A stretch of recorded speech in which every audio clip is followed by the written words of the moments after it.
মানুষ মারা গেলে তার ছবি মোবাইল থেকে পরে দেখলে গুনাহ হবে কিনা, মৃত ব্যক্তিকে স্বপ্নে দেখলে কি করতে হয়। এরপরে প্রশ্ন হলো, মৃত ব্যক্তি যদি কোনো ওসিয়ত করে যান আর সেটা যদি মানতে না পারে তাহলে কি মৃত ব্যক্তির কোনো ক্ষতি হবে? মৃত ব্যক্তির ক্ষতি হবে না, কিন্তু আপনার ক্ষতি হবে।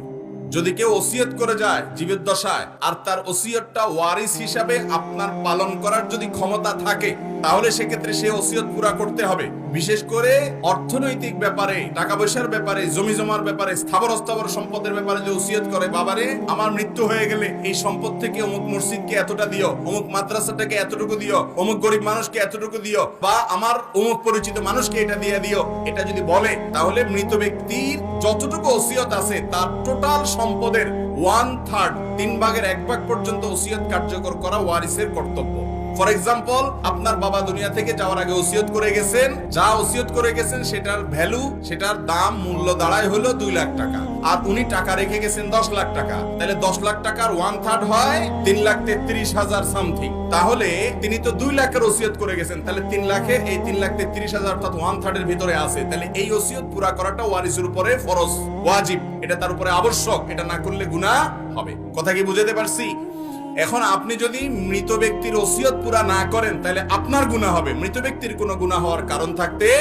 তবে মৃত ব্যক্তি যদি কোনো অন্যায় ওসিয়ত করে, যদি বলে বাবারে আমি তো মরে যাচ্ছি, আমার মরে যাওয়ার পরে তোমরা এখানে একটা সিনেমা হল বানাও, কথার কথা এমন একটা ওসিয়ত করে ধুয়ে গেছে যে ওসিয়তটা অন্যায় ওসিয়ত, হারাম ওসিয়ত, তাহলে সেই ওসিয়ত পুরা করা ওয়ারিসদের জন্য জায়েজ নাই। কিন্তু বৈধ ওসিয়ত করলে সেটা পূরণ করার চেষ্টা করতে হবে যদি সাধ্যে থাকে। তার নিজের সম্পদের ব্যাপারে ওসিয়ত করে গেলে ওয়ারিসরা সেই সম্পদের ব্যাপারে গড়িমসি করতে পারবে।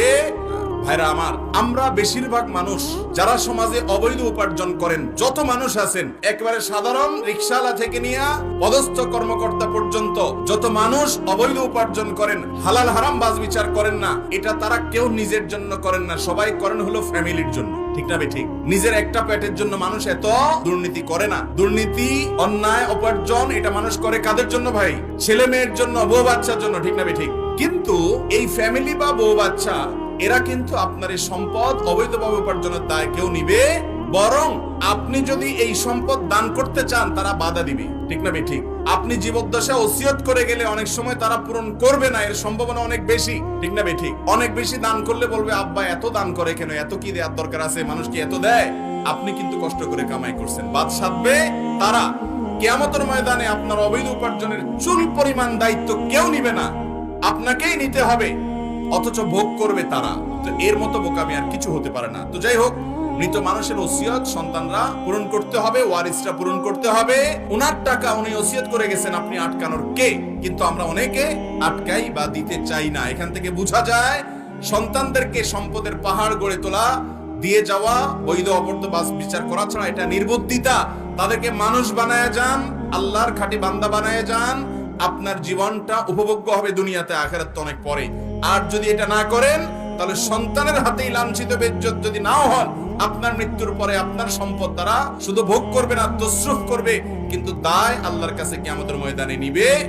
বাবার উপকারে আসে সেজন্য দান করি অনেক, না সেটা করবে না, নিজেরটা শুধু বুঝবে। বিদায় নিজের ভালোটা আমাদের বোঝা উচিত। নিজের বাজু পাগলেও বুঝে, কিন্তু আমরা বুঝি না, শুধুমাত্র টাকা টাকা টাকা পাগল হয়ে যায়। আল্লাহ আমাদেরকে হক হালালি চলার তৌফিক দান করুন, এবং ওয়ারিসদের যে ওসিয়ত আছে সেটা আদায় করতে হবে সাধ্য অনুপাতে, বৈধ ওসিয়ত হলে। মানুষ মারা গেলে তার ছবি মোবাইল থেকে পরে দেখলে গুনাহ হবে কিনা। কোন মানুষ মারা গেছেন, তার মোবাইলে তার ছবিটা আছে, এই ছবিটা যদি আপনি দেখেন তাহলে সেক্ষেত্রে আপনি পুরুষ মানুষ পুরুষের ছবি দেখেছেন, মহিলারা মহিলাদের ছবি দেখিয়েছে, অথবা আপনার মাহরাম মহিলাদেরকে আপনি দেখেছেন যাদের সাথে আপনার দেখা দেওয়া জায়েজ আছে, তাহলে সেটা দেখলে তার কোনো গুনাহ হওয়ার কোনো কারণ থাকতে পারে না। কারণ দেখাটা স্মৃতির জন্য দেখতেই পারেন।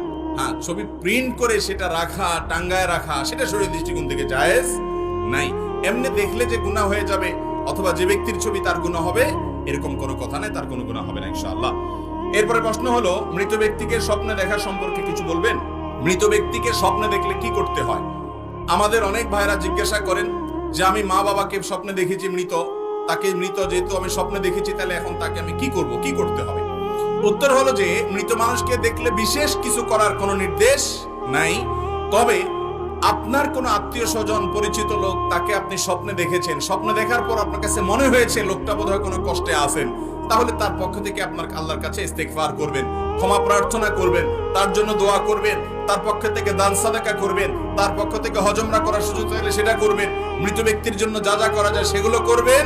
কিন্তু মৃত ব্যক্তিকে দেখলে আমাদের দেশে মানুষ মনে করে হুজুর ডেকে খাওয়াইতে হয়, দোয়ার অনুষ্ঠান করতে হয়। আমি সব সময় বলি, কোন মুর্দার জন্য কোন হুজুরকে টাকা দিয়ে যদি দোয়া করান, চুল পরিমাণ মুর্দার কোনো উপকার তো হবেই না, বরং আরো গুনাহ হবে। কথা বুঝেন নাই? হুজুরের হয়তো একটু লাভ হবে, কিন্তু আপনার কোনো লাভ হওয়ার কারণ মুর্দার জন্য টাকা নিয়ে দোয়া করা এটা হারাম। হুজুর নিজেও হারাম খাইছে, তো হুজুর হারাম খাইলেও তো পয়সা পাইছে, আপনি হারামও করলেন, পয়সাটাও হারাইলেন, আমসালা দুইটাই গেল। কথা কি বুঝাতে পারছি? আপনার কোন মৃত ময়মুরব্বীকে, আত্মীয় স্বজনকে স্বপ্নে দেখেছেন, মনে হচ্ছে উনি কষ্টে আছেন, ওই টাকাটা এমনি কোনো গরিব হুজুর থাকলে ওনাকে এমনি দান করে দেন, দোয়ার অনুষ্ঠান করিয়েন না। আর আপনি আল্লাহর কাছে দোয়া করেন, আর আলেমুল আমাদের কাছে এমনি দোয়া চান সাধারণভাবে, সেটা আরেক জিনিস। কিন্তু আমাদের দেশে মানুষ মৃত মানুষকে স্বপ্নে দেখলে এই সমস্ত দোয়ার অনুষ্ঠান করে, এগুলোর কোনো ভিত্তি নাই। তবে হ্যাঁ, আপনি যেটা করতে পারেন সেগুলো গরিব দুঃখীকে খাওয়ালেন, ইয়েতিমখানাতে খানা দিলেন, গরিব দুঃখী বাচ্চাদেরকে বা অভাবী ফ্যামিলিগুলোতে বাজার করে দিলেন, টাকা পয়সা দিলেন, মৃত মানুষের জন্য এটা উপকারে আসবে, তাদের তরফ থেকে এটা দান করলেন, সবটা তাদের অ্যাকাউন্টে জমা হবে ইনশাআল্লাহ। আর যদি মৃত ব্যক্তিকে স্বপ্নে দেখে আপনার কাছে মনে হয় যে আপনি তাকে ভালো অবস্থায় দেখেছেন, হাসি খুশি দেখেছেন, তাহলে আলহামদুলিল্লাহ, আল্লাহ শুকর আদায় করবেন। আর যদি কোনো ব্যাখ্যা আপনার কাছে ক্লিয়ার না হয়, তারপর আপনি তার পক্ষ থেকে ইস্তেগফার করতে পারেন। মৃত ব্যক্তিকে স্বপ্নে দেখলে অমুকটা করতে হবে, তমুকটা করতে হবে, এত মানুষ খাওয়াইতে হবে, এত মানুষকে বসে দাওয়াত দিতে হবে, এরকম কোনো বিশেষ ফরম্যাট বা বাধ্যবাধকতা ইসলাম ঠিক করে দেয় নাই।